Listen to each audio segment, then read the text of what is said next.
Imagine being 7 years old, ripped from your mother's arms, and thrown into a military camp where weakness meant death. This wasn't child abuse, this was Sparta. And what they did to create the ancient world's most feared warriors will make modern boot camps look like summer vacation. For nearly 300 years, Sparta dominated ancient Greece not through numbers, but through a system so extreme, so calculated, that every citizen became a weapon. While other Greek city-states were building theaters and studying philosophy, Sparta was engineering something far more terrifying, the perfect soldier. And here's what most history books won't tell you: their methods worked so well that 300 Spartans held off an army of up to 150,000 Persians at Thermopylae. That's not mythology, that's documented history. But the brutality started way before any battlefield. It started at birth. When a Spartan baby was born, they weren't welcomed with celebration. Instead, the father had to carry the newborn to a group of tribal elders at a place called the Lesche. These weren't doctors or midwives, they were inspectors. And their job? To decide if your baby deserved to live. According to Plutarch, one of our primary sources on Spartan society, these elders examined every infant for physical defects, weakness, or deformity. If the baby passed inspection, the father could raise it. If it failed, the baby was taken to a chasm called Apothetai and left to die.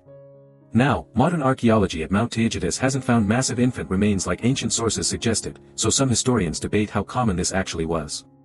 But here's what we know for certain: Sparta had zero tolerance for weakness, and this mindset was embedded from day one. And if you think that's brutal, just wait. Because the babies who survived the inspection, their nightmare was just beginning. Spartan mothers would bathe their newborns in wine, not water.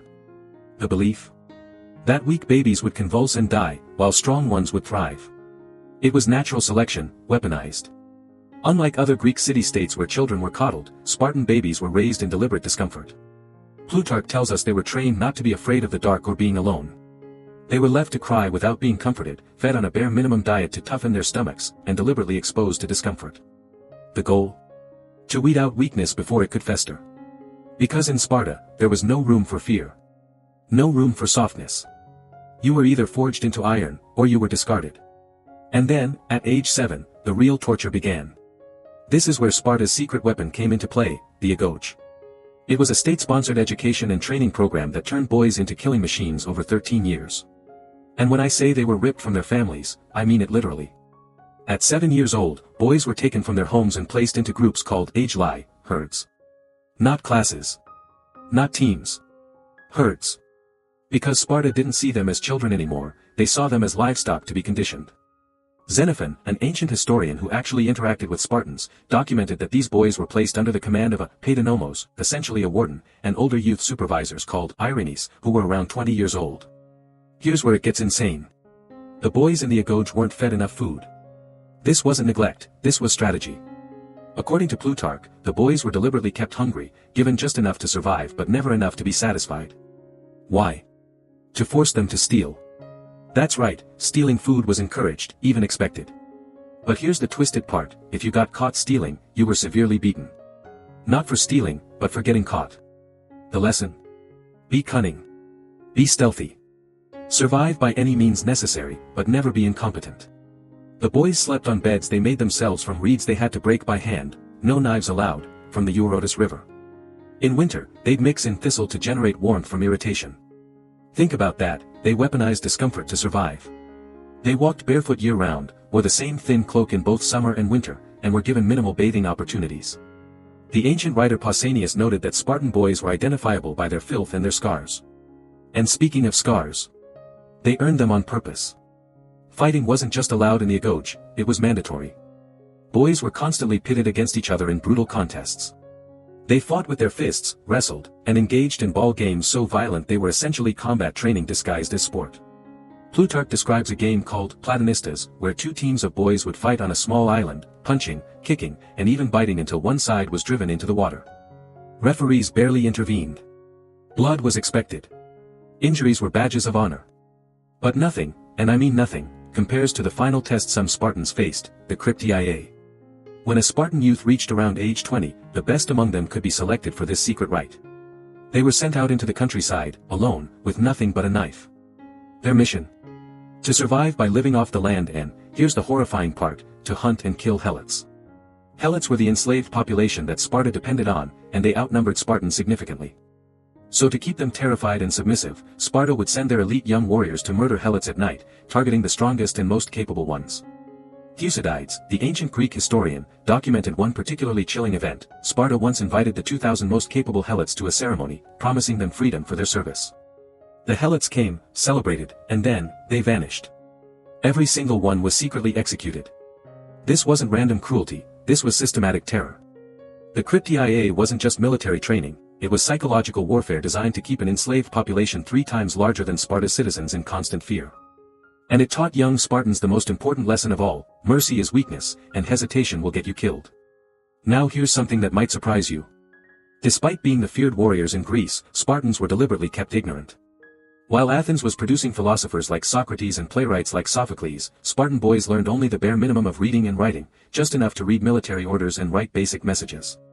Plutarch specifically mentions that Spartans were taught to speak in short, blunt sentences. We actually get the word laconic from Laconia, Sparta's region. They learned no mathematics beyond basic counting. No arts. No literature. Why? Because Sparta believed that intellectual pursuits made men soft. Philosophy made you question orders. Poetry made you emotional. And Sparta needed neither, they needed obedience. But they did teach one thing obsessively: pain tolerance. Every year at the sanctuary of Artemis Orthia, Spartan boys underwent a ritual called diamastigosis, a brutal public whipping ceremony. Boys would be whipped in front of an altar while their parents, elders, and peers watched. The goal? To see who could endure the most pain without crying out. According to the philosopher Cicero, some boys died during this ritual rather than show weakness. The Roman writer Lucian claimed he personally witnessed this ceremony centuries later when it had become a tourist attraction. Imagine that, people traveling to watch children being whipped to prove their endurance. The boy who lasted longest without making a sound was celebrated as a hero. The ones who cried, marked with shame for life. But here's what most people don't know: Spartan women were almost as hardcore as the men. While women in Athens were kept indoors, forbidden from education, and treated as property, Spartan women were trained in athletics, wrestling, and javelin throwing. Why? Because Sparta believed strong women produced strong sons. Plutarch records that Spartan women were legendary for their harsh attitudes. When one Spartan mother handed her son his shield before battle, she reportedly told him, "Come back with this, or on it." Translation: return victorious, or return dead. There was no third option. Another story tells of a Spartan mother who killed her own son when he deserted from battle. Not exile. Not disowning. She murdered him herself because cowardice was worse than death. Even marriage in Sparta was militarized. Men couldn't legally marry until age 30, but they were encouraged to secretly breed before then to produce children. The wedding night itself was bizarre. The bride would have her head shaved and be dressed in men's clothing, then the groom would sneak in, consummate the marriage, and leave immediately to return to his barracks. Spartan men lived in communal military barracks until age 30, even if married. Family life? Nearly non-existent. The state came first. Always. And get this, wife sharing was encouraged. If an older Spartan respected a younger man's fitness, he could loan his wife to him to produce superior offspring. This wasn't adultery, it was patriotic duty. Sparta literally treated human reproduction like selective breeding. And all of this insanity actually worked. 480 BC. The Battle of Thermopylae. You've probably heard of it from the movie 300, but the real story is somehow even more insane. King Leonidas led approximately 300 Spartans, alongside several thousand other Greek allies, to hold a narrow mountain pass against Xerxes' massive Persian army.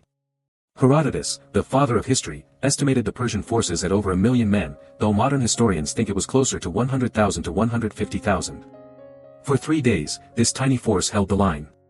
The Persians sent wave after wave of soldiers, including their elite immortals, and the Spartans slaughtered them. Herodotus records that when the Persians demanded the Greeks surrender their weapons, Leonidas responded with just 2 words, "Mol and Lab, come and take them." What made Spartans so devastating in combat wasn't just individual skill, it was their phalanx formation. They fought as a single organism, shields locked, spears extended, moving as one unit. While other Greek soldiers might break formation to chase glory or flee danger, Spartans held the line. Always. Their training paid off in ways that terrified their enemies. At the Battle of Plataea in 479 BC, the Spartans faced the Persian army again. According to Herodotus, when the Persians showered them with arrows, the Spartans didn't scatter, they didn't even flinch. They locked shields, endured the barrage, and then methodically slaughtered the confused Persians who couldn't understand how men could be so fearless. But here's the irony that nobody talks about: Sparta's greatest strength became its ultimate weakness. By the 4th century BC, Sparta's population was collapsing. Their brutal selection process, constant warfare, and rigid social system meant fewer and fewer true Spartan citizens existed. At the Battle of Leuctra in 371 BC, Thebes defeated Sparta decisively, killing 400 of the roughly 700 remaining Spartan warriors, a devastating loss they never recovered from. Aristotle later wrote that Sparta fell because of oliganthropia, shortage of men. They'd been so obsessed with quality over quantity, so brutal in their selection, that they literally bred themselves into extinction. By the time Rome conquered Greece, Sparta was a shadow of its former self, a tourist destination where Romans paid to watch reenactments of the whipping ceremonies, like some twisted historical theme park. So what can we learn from Sparta's brutal system? That extreme discipline produces extreme results, but at what cost? Sparta created warriors so effective they're still legendary 2,500 years later. But they also created a society so rigid, so devoid of culture and humanity, that it eventually collapsed under its own weight. They produced the perfect warrior, but lost everything that makes civilization worth fighting for. Modern special forces around the world study Spartan tactics. The phrase, Spartan lifestyle, still means discipline and minimalism. But we don't replicate their methods, because we understand something Sparta never did, that strength without wisdom, discipline without humanity, and victory without purpose is ultimately meaningless. If you made it this far, you're clearly someone who doesn't just want surface-level history, you want the real, unfiltered truth that most channels won't touch. That's exactly what we do here. We dig into the brutal, fascinating, and often disturbing stories that shaped our world. Hit that like button if this changed how you see ancient warfare, drop a comment telling me which ancient civilization you want exposed next, and subscribe because we're building a community of people who aren't afraid to confront history's darkest truths.